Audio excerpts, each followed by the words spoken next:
मध्य प्रदेश पूर्व क्षेत्र विद्युत वितरण कंपनी का वी मित्र ऐप इन दिनों अपनी सफलता के झंडे गाड़ रहा है। खास बात यह है कि इस ऐप को अधिकारियों और कर्मचारियों ने पूरी तरीके से इन हाउस और जीरो एक्सपेंस पर तैयार किया है। महज 2 महीने में ही ये ऐप बिजली चोरी और अनियमितताओं की पहचान में बेहद प्रभावी साबित हुआ है। ऐप पर अब तक 23,000 से ज्यादा डाउनलोड इसे किया जा चुका है। कंपनी को ऐप के माध्यम से 10,374 शिकायत मिली है और 5,370 की जांच पूरी कर ली गई। जांच में 1,844 शिकायतें सही पाई गई। इस मामले में कार्रवाई करते हुए 2,43,00,000 रुपए की बिलिंग की गई है और 1,417 पंचनामे तैयार किए गए हैं। सरकार नागरिकों की सहायता के लिए बहुत से ऐप बना रही है। उसी तरीके का एक ऐप मध्य प्रदेश पूर्व क्षेत्र विद्युत वितरण कंपनी लिमिटेड ने बनाया है वी मित्र। इस ऐप में यदि कहीं विद्युत की चोरी हो रही हो तो उसकी शिकायत की जा सकती है। शिकायत पूरी तरह गोपनीय रखी जाती है और शिकायत करने वाले को मिलता है पुरस्कार।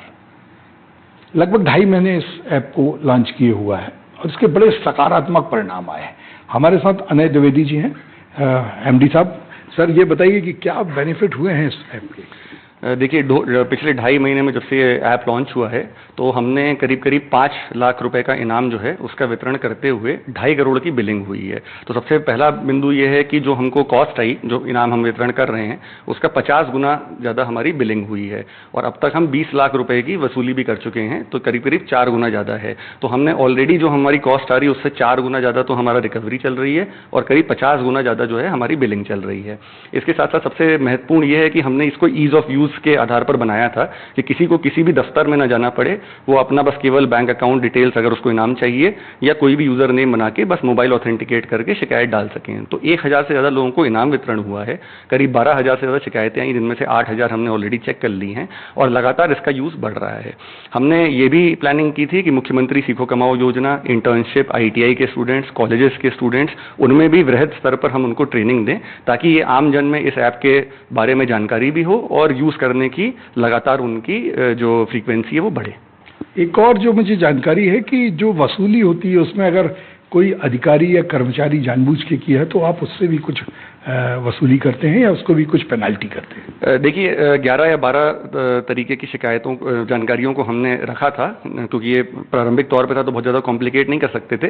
तो 11-12 तरीके की जो जानकारियां हैं उनमें से कई ऐसी जो डायरेक्ट थेफ्ट हैं। जैसे अभी 12,000 शिकायतों में 2/3 शिकायतें डायरेक्ट थेफ्ट की हैं।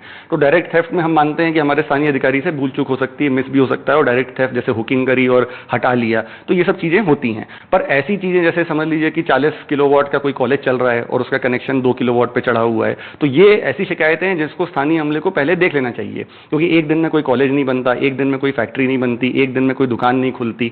तो अगर ये लगातार पहले से ये चला आ रहा था तो हमारी जो विजिलेंस टीम चेक करती है, जब जानकारी मिलती है, तो ऐसी शिकायतों पे जहां पे स्थानीय अमले को पता होना चाहिए था या एक्सपेक्टेड है और ये उनकी लापरवाही है, वहां पे हम उनको जो भी इनाम देते हैं हमारे जानकारी देने वाले को, उसका 1.5 गुना ज़्यादा पेनल्टी भी लेते हैं। तो अब